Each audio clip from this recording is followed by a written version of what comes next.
இவர் மக்களை சந்திக்கிறார், திரையில் சந்திக்கிறாரை தவிர நேரடியில் சந்திக்கிறாரா? ஏற்கனவே ஒரு நேர்காணலில் சார், அவர் சினிமால இருந்து வந்தவர், நிறைய கதைகளை கேட்டவர், அவர் பொய்யா பேசுவார். இவர் ஒரு நேர்காணல்ல, நீங்க அரசியலுக்கு வருவீங்களா? திமுக எங்க தாத்தா இருந்தாரு, எங்க அப்பா இருந்தாரு, நாங்கெல்லாம் அரசியலுக்கெல்லாம் வரமாட்டேன், எங்க அப்பா எல்லாம் அதெல்லாம் ஒத்துக்கவே மாட்டாருன்னு சொன்னார். எய்ம்ஸ் எங்கே எங்கேன்னு ஒரு செங்கலுக்குள்ளே தேடிக்கொண்டிருந்தார் ஒரு உதயநிதி. ஆட்சி வந்த பிறகு எங்கே எய்ம்ஸ் என்று ஒரு கேள்வி இறுதி ஆண்டு வரை கேட்கவில்லை. திருமதி துர்கா ஸ்டாலின் அவர்களை தலைவருடைய அம்மா என்று சொல்ல முடியாமல் உதயநிதி அவர்கள்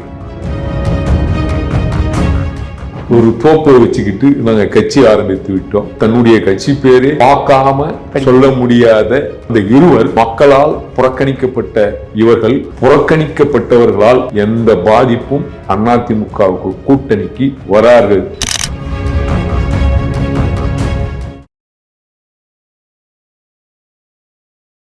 இளையபாரத நேயர்களுக்கு வணக்கம். இன்னைக்கு நம்ம நேர்காணல நம்ம சிறப்பு விருந்தினர் தமிழர் சேனை கட்சி தலைவர் எரிமலை ராமச்சந்திரன் சார் அவர்கள் தான். சார் வணக்கம் சார். வணக்கம் சார்.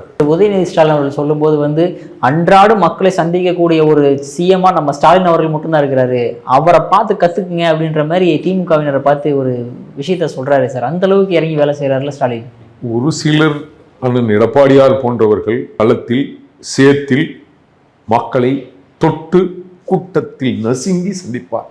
திரு ஸ்டாலின் அவர்கள் வெறும் கிரீன் மேட் என்று சொல்லப்படுகிற போட்டோ ஷூட்டில் மக்களை சந்திப்பார். அப்போ இது விளம்பர மாடல் அரசு, விளம்பரத்துக்காகவே இவர்கள் பலரை வைத்திருக்கிறார்கள். அதனால் இவர் மக்களை சந்திக்கிறார், திரையில் சந்திக்கிறாரை தவிர நேரடியில் சந்திக்கிறாரா என்கின்ற கேள்வி இருக்கு.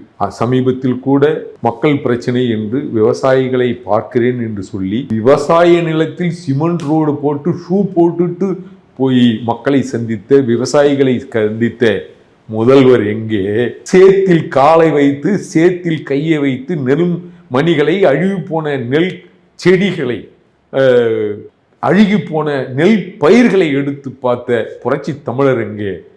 ஏனால் அவர்கள் எல்லாம் நெல் என்பது மரத்தில் காய்க்கும் என்கின்ற நிலையில் இருக்கிற திரு ஸ்டாலின் குடும்பத்திற்கு அது இல்லை, பயிரில்தான் காய்க்கும், நெல் மணிகள் வளரும், நெல் விதைக்கப்படுகிறது என்பதை தெள்ளத் தெளிவாக விவசாயியாக அண்ணன் எடப்பாடியார் எடுத்து வைக்கிறார். இவர்களுக்கும் அவர்களுக்கும் உள்ள வேறுபாடு, இயற்கை வளங்கள் அண்ணன் எடப்பாடியாரால் மட்டும்தான் பாதுகாக்கப்படும், இயற்கை வளங்கள் திரு ஸ்டாலினால் தான் அழிக்கப்படும்.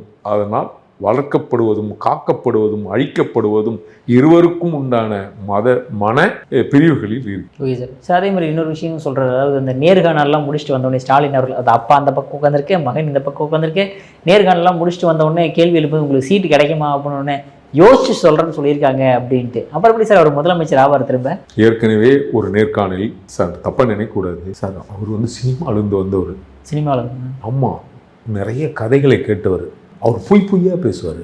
ஒரு 2-3 உதாரணம் சொல்லட்டுமா? இவர் ஒரு நேர்காணலில், நீங்கள் அரசியலுக்கு வருவீங்களா அப்படின்னு ஒரு நெறியாளர் கேட்குறாங்க. திமுக எங்கள் தாத்தா இருந்தார், எங்கள் அப்பா இருந்தார், நாங்கள்லாம் அரசியலுக்கெல்லாம் வரமாட்டேன், எங்கள் அப்பாலாம் அதெல்லாம் ஒத்துக்கவே மாட்டாருன்னு சொன்னார் ஒரு நேர்காணல். அப்புறம் என்ன சொன்னார்? தேர்தலில் நின்று வெற்றி பெற்றார். நீங்கள் அமைச்சர் பதவியெல்லாம் கேட்பீங்களா? ஐயோ, அதெல்லாம் மூத்தவர்கள்லாம் இருக்கிறாங்க, கட்சியில் பெரிய பெரிய ஆளெல்லாம் இருக்காங்க, அவங்களெல்லாம் விட்டுட்டு தலைவர் அப்பா இல்லை, எங்கள் தலைவர் அவங்களுக்கு தான் முக்கியத்துவம் கொடுப்பாரு, எனக்கு கொடுக்க மாட்டாருன்னு. ஆனால் அமைச்சர் ஆனார், துணை முதல்வர் ஆனார். இது திட்டமிட்டே சொல்லப்பட்ட பொய். அது மட்டும் அல்லாது, நீட்டை மத்திய அரசால் மட்டும்தான் நீக்க முடியும் என்பது கூடவா திரு அரசியல் வாரிசான, மன்னர் வாரிசான திரு உதயநிதிக்கு தெரியாமல் போனது? அந்த நீட்டை நீக்குகிற சூட்சமும் எங்களுக்கு தெரியும், நீங்கள் ஓட்டு போட்டு எங்களை ஆட்சியில் அமர்த்திவிட்டால் நீட்டை நாங்கள் நிச்சயமாக நீக்கிவிடுவோம் என்று ஒரு பெரிய பொய்யை திரு உதயநிதி சொன்னார். அது மட்டும் அல்லாது, அனிதாவுக்காக, நீட்டு சிக்கலில் உயிரிழந்த அனிதாவுக்காக ஒவ்வொரு இடங்களிலும் ஒவ்வொரு மாவட்டத்திலும் அனிதா பெயரில் ஒரு மருத்துவக் கல்லூரி தொடங்குவதற்கு நாங்கள் முயற்சி எடுத்து இல்லை தொடங்குவோம் என்று மிகப்பெரிய பொய்யை அந்த நேரத்தில் சொன்னார். ஒரு செங்கல்லை எடுத்துக்கொண்டு எய்ம்ஸ் எங்கேன்னு ஒரு செங்கலுக்குள்ளே தேடிக்கொண்டிருந்தார் திரு உதயநிதி. ஆட்சி வந்த பிறகு எங்கே எய்ம்ஸ் என்ற ஒரு கேள்வியை இறுதி ஆண்டு வரை கேட்கவில்லை. அதுபோல பல விஷயங்கள், தன் அப்பாவை அப்பா என்று சொல்வதற்கு கூட மனம் வராமல் ஒருவர் தலைவர் என்று சொல்வதும், திருமதி பிரேமலதா விஜயகாந்த் அவர்களுடைய மகன் அண்ணி உறவு முறையை மாற்றி அந்நியார் என்று பேசுவதும், இன்றைக்கு தமிழக அரசியலில் உறவு முறையில் கூட இங்கு இல்லை, மாற்றம் வந்துவிட்டதோ. அதே போலத்தான் திருமதி துர்கா ஸ்டாலின் அவர்களை தலைவருடைய அம்மா என்று சொல்ல முடியாமல் திரு உதயநிதி அவர்கள் தலைவருடைய மனைவி என்று பேசியதை நாம் இங்கு கேட்க முடிகிறது. அப்படி என்றால் உறவு முறையை தாண்டி இந்த சமூகத்தில் தன் தந்தையை தந்தை என்று கூப்பிட்டு விட்டால் எங்கே நம் மன்னராட்சியில் இருப்பதாக மக்கள் நினைத்து விடுவார்களோ அப்படி என்று இந்த மக்களை ஏமாற்றுவதற்காகவும் கட்சி தொண்டர்களை ஏமாற்றுவதற்காகவும் தன் தந்தையை இவர் தலைவர் என்று அழைப்பதிலே உள்நோக்கம் இருக்கிறது. ஆக பொய்யை மட்டுமே பேசுகிற இந்த மனநிலையில் திரு உதயநிதி அவர்களுக்கு இந்த உலக நிறுவனம் ஏதாவது ஒரு பட்டத்தை அவருக்கு வழங்க வேண்டும் என்று இந்த பொய் சொல்வதில் தேர்ந்தவர்களான திரு ஸ்டாலின், திருமதி கனிமொழி, திரு உதயநிதி மூவருக்கும் பொய் சொல்வதில் வல்லவர்கள் என்கின்ற ஒரு நல்ல அரிய பட்டத்தை இவர்களுக்கு உலக மக்கள் வழங்கி பாராட்டி கௌரவிக்க வேண்டும் என்று இந்த தருணத்தில் நான் கேட்டுக்கொள்கிறேன். அதே மாதிரி இப்போ எடப்பாடி பழனிசாமி அவர்கள் இப்போ மிகப்பெரிய ஒரு கண்டனம் தெரிவிச்சிருக்காரு. என்ன அப்படின்னா, நெல்லையில் ஒரு விவசாயி அவர்கள் பட்டியலினத்தை சேர்ந்தவர் படுகொலை செய்யப்பட்டிருக்காரு. 6 நாள் ஆயுமே இன்ன வரைக்குமே போலீஸனால அவர் கண்டுபிடிக்க முடியல. இன்னொரு பக்கம் என்ன, அவருடைய மகளுமே 23 வயசு ஆகுது, அவங்களுமே சூசைட் பண்ணி இறந்துடுறாங்க. ஏன் போலீஸ்காரங்கனால இப்போ பார்த்தோம்னா விளாத்தி குளத்தில் கூட பார்த்தோம்னா 10 நாள் கழிச்சு தான் சிசிடிவி கேமரா வச்சு கண்டுபிடிக்கிறாங்க. ஒரு ஸ்காட்லாண்டுக்கு நிகரான ஒரு போலீஸ் அதிகாரியா நம்ம பார்க்கப்பட்ட நம்ம தமிழ்நாடோட போலீஸ் இந்த அளவுக்கு கீழே போயிட்டாங்களா என்ன? திமுக ஆட்சியில முக்கியமா இல்ல, காவல்துறையினர் இன்னும் நேர்மையான அதிகாரிகளும் இருக்கத்தான், காவல்துறையை உயிர் என மதித்து காக்கி சட்டை போட்ட காவலர்களும் இருக்கத்தான், அதிகாரிகளும் இருக்கத்தான் செய்கிறார்கள். ஆனால் அதிமுக ஆட்சியில், அம்மா ஆட்சி காலத்திலிருந்து அண்ணன் எடப்பாடியார் ஆட்சி காலத்தில் எல்லாம் அதிகாரம் முதல்வர் கையிலே இருக்கும். எந்த கட்சிக்காரனும் காவல் நிலையத்தில் போய் மிரட்ட முடியாது. இன்றைக்கு அதிகாரம் என்பது பிரிந்து போயிருக்கு. காவல்துறை திரு சபரீசனை பார்த்து அச்சப்படுவதா, திருமதி கனிமொழியை பார்த்து அச்சப்படுவதா, திரு கலாநிதிமாறன் தயாநிதிமாறனை பார்த்து அச்சப்படுவதா, திரு உதயநிதி பார்த்து அச்சப்படுவதா, திரு இன்பநிதியை பார்த்து அச்சப்படுவதா என்கின்ற திருமதி துர்கா ஸ்டாலினை பார்த்து கூட காவல்துறையினர் அச்சப்படுவதாக நான் கேள்விப்பட்டிருக்கிறேன். ஆக ஒருவரிடம் இருக்க வேண்டிய காவல்துறை அந்த கட்டுமானம் என்பது பலரிடம் பிரிந்து போய் இருப்பதனுடைய விளைவு. அவர்களால் முறையாக காவல்துறையினால் செயல்பட முடியவில்லை. 1. 2, பல்வேறு இடங்களில் பட்டியல் சமூக மக்கள் பாதிக்கப்படுகின்ற பொழுது இந்த காவல்துறையினர் சமீபத்தில் கூட ஒரு பொண்ணுக்கு புகார் கொடுக்க போது தன்னை பாலியல் துன்புறுத்துக்கு உட்படுத்தப்பட்டு 3 காவல் நிலையங்களில் கூட அலைந்து பார்த்தும் கூட புகார் கொடுப்பவர்களை மிரட்டுகிற நிலை.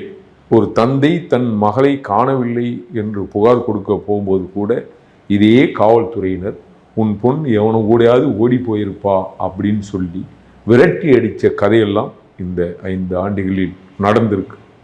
அதே போல இப்போ சமீபத்தில் கூட ஒரு திமுகவினுடைய எம்எல்ஏ கல்குவாரியில் ஒரு அழுகிய நிலையில் ஒரு பிணம் கடந்திருக்கு. அப்படி என்றால் இங்கு காவல்துறையில் இருக்கிற ஒரு பிரிவான உளவுத்துறை இங்கு மிகப்பெரிய தோல்வி அடைந்திருக்கு. எப்படி தோல்வி அடைந்திருக்கு என்றால், அம்மா ஆட்சி காலத்தில் இருந்த SPCID ஐஎஸ்ன்னு சொல்லப்படுகிற இன்டெலிஜென்ஸ் பிரிவு உச்சமாக இருந்தது அம்மா ஆட்சி காலத்தில், அண்ணன் எடப்பாடியார் ஆட்சி காலத்தில். இந்த இந்த இந்த ஆட்சியில் அந்த உளவுத்துறையில் இருக்கிற காவல்துறை அதிகாரிகளுக்கோ காவலர்களுக்கோ எல்லளவு கூட மரியாதை இல்லாத ஒரு நிலை இருக்கு. அதனால்தான் அந்த நேரத்தில் அம்மா ஆட்சி காலத்தில் ஒரு குற்றம் செயல் நடப்பதற்கு முன்னே தகவல் தெரிவித்த இந்த காவல்துறை இன்றைக்கு குற்றம் நடந்த பிறகு கூட யார் செய்தார்கள் என்பதை துப்பறிந்து தகவல் எடுத்து சொல்வதற்கு இங்கு ஒரு இல்லாத சூழலில் இன்றைக்கு உளவுத்துறையினர் இருக்கிறார்கள். அதனால் இந்த தோல்விக்கெல்லாம் காரணம் உளவுத்துறையை மதிக்காததும் உளவுத்துறையை முறையாக நடத்தாததும் தான் காரணம். Okay sir. சார் அதே மாதிரி இப்போது ரீசெண்டாக நீங்கள் ஏற்கனவே பார்த்துருப்போம், சசிகலா அவர்களும் இப்போது புதுசாக ஒரு கட்சி ஆரம்பிச்சிட்டாங்க. ஸோ இப்போ அவங்க கட்சி ஆரம்பிக்கிறனால என்ன ஒரு வெற்றி கண்டுருவாங்கன்ற ஒரு விஷயத்தினால இப்போ ராமதாஸ் அவர்கள் அங்கே போய் ஜாயின் பண்ணுறதுக்கு என்ன சார் கட்டாயம் அவருக்கு? எனக்கு தெரிஞ்சு அவங்க திமுகவுடைய பி டீமாக கூட இருக்கலாம். உண்மையிலே வெளிப்படையா. ஏனென்றால் அஇஅதிமுகவில் திரு அன்புமணி இருக்கிறாரு. அஇஅதிமுகவினுடைய பொதுச் செயலாளர் புரட்சி தமிழர் அண்ணன் எடப்பாடியார் முறையான முறையில் கட்சியை வழிநடத்தி கொண்டிருக்கிறார். ஆதலால் ஒரு தோப்பை வச்சுக்கிட்டு, என்ன தோப்பு?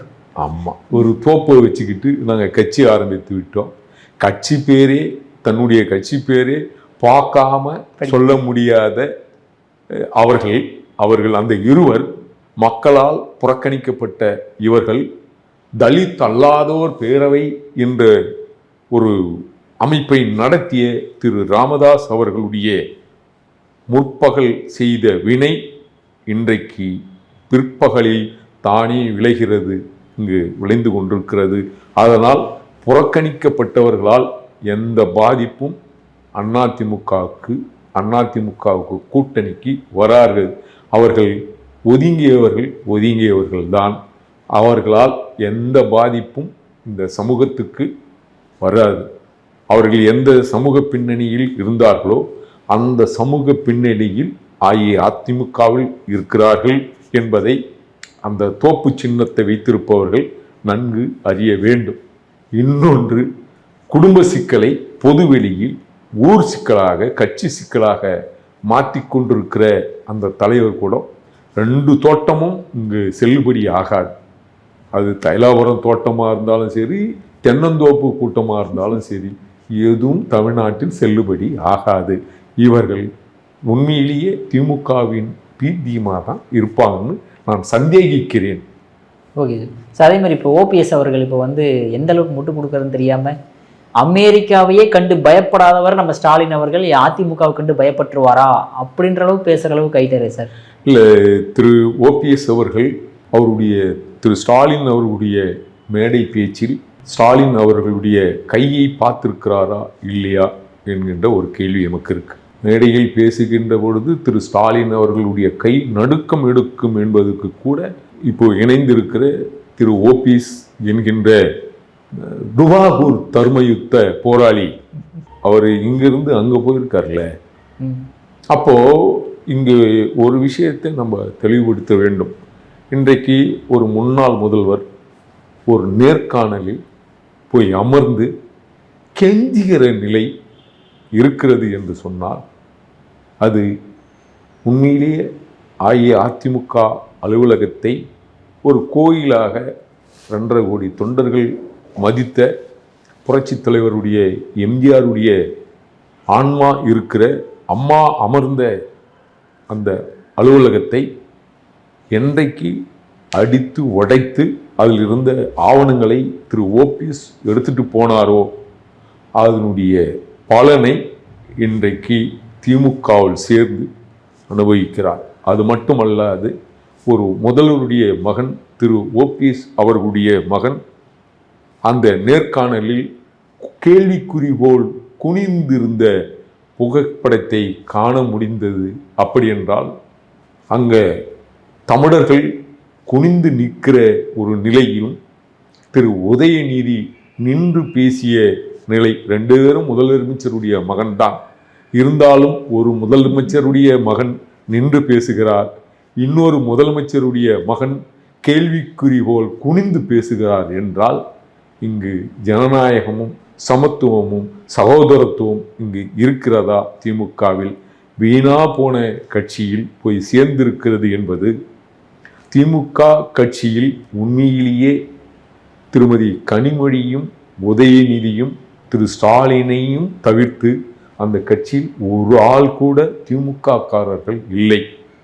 பெரும்பாலான கட்சிக்காரர்கள் அத்தனை பேரும் அதிமுகவில் வளர்க்கப்பட்டவர்கள்தான் இன்றைக்கு திமுகவில் அதிகாரமிக்க பதவிகளில் அமர்ந்திருக்கிறார்கள். அந்த எண்ணத்தில் திரு ஓபிஎஸ் அவர்கள் சென்று இருப்பது என்பது தமிழ் இனத்தையும் தமிழ் மக்களையும் முதல்வராக அழகு பார்த்த அஇஅதிமுக தொண்டர்களையும் திரு ஓபிஎஸ் அவர்கள் அவமானப்படுத்தியிருக்கிறார், இழிவுபடுத்தியிருக்கிறார். இதற்குண்டான விடையும் பதிலும் இந்த சட்டமன்ற தேர்தல் முடிந்த பிறகு உண்மையிலேயே மீண்டும் அந்த ரோசி தேநீர் கடையோ ஏதோ அந்த பேர் எனக்கு நினைவில்லை, மீண்டும் அந்த தேநீர் கடை அவரை அடைக்கிறது என்பதை நான் உண்மையிலேயே உளமாற அதில் கூட நேர்மையாகவும் உண்மையாகவும் அதிகமான தண்ணீர் கலப்படம் செய்யாமல் முறையான தேநீர் வழங்க வேண்டும் என்று நான் இந்த நேரத்தில் கேட்டுக்கொள்கிறேன். ஏனால் மக்கள் அருந்துகிற தேநீரில் அதிகமான அந்த தீங்கு விளைவிக்கிற அந்த தேயிலைகளையும் சுத்தமான குடிநீரும் சுத்தமான அந்த இனிப்பும் சேர்க்க வேண்டும். மக்களுக்கு எந்த நேரத்திலும் எந்த ஒரு சூழலிலும் உடல் ரீதியான பிணி வரக்கூடாது. அதனால் மீண்டும் அந்த தேநீர் கடை அன்புடன் திரு ஓபிஎஸ் அவர்களை அழைக்கிறது. அவங்க சென்றால் அவருக்கு உண்மையான நிம்மதி கிடைக்கும் என்று நான் கருதுகிறேன். புரியுது சார். கடைசியாக ஒன்று, பிரேமலதா விஜயகாந்த் அவர்கள் ரீசெண்டாக ப்ரெஸ் மீட் கொடுக்கும்போது சொல்கிறாரு, எங்கள் கட்சியோட முதல் விஷயமே என்னன்னு பார்த்தீங்கன்னா விசுவாசம் தான் எங்களுடைய முதல் விஷயமே அப்படின்ற மாதிரி சொல்கிறாங்களே சார், இதுக்காக அப்படி சொல்கிறாங்க? இல்லை, அது விசுவாசம் உண்மைதான். திரு ஸ்டாலின் ஆட்சி மட்டும் தமிழகத்தில் இல்லாது இருந்திருந்தால் திரு விஜயகாந்த் அவர்களுடைய அடக்கம் சென்னையில் நடுப்பகுதியில் கோயம்பேட்டில் அடக்கம் செய்திருக்க முடியாது. அதுதான் உண்மையிலேயே விசுவாசம். ஏன் இதே ஆட்சி காலத்தில் மண்ணின் மைந்தரான திரு ஆம்ஸ்ட்ராங் அவர்களுடைய படுகொலையில் பெரம்பூரில் அடக்கம் செய்வதற்காக பகுஜன் சமாஜ் கட்சி முயற்சி செய்து கூட ஒரு ஓரமாக ஒதுக்குப்புறமாக பட்டியல் சமூக தலைவரை ஒதுக்கி வைத்தார். அப்போது இந்த அம்மாவுக்கு தன்னுடைய கணவரை அடக்கம் செய்வதற்கு அனுமதி கொடுத்த தன் சமுதாயத்தை சேர்ந்த அவர்கள் மீது தன் மொழிப்பற்றும் இனப்பற்றும் உள்ள திரு ஸ்டாலின் அவர்கள் உண்மையிலே இவர்கள் விசுவாசத்தோடு தான் இருக்கிறார்கள். ஒரு அங்கீகரித்து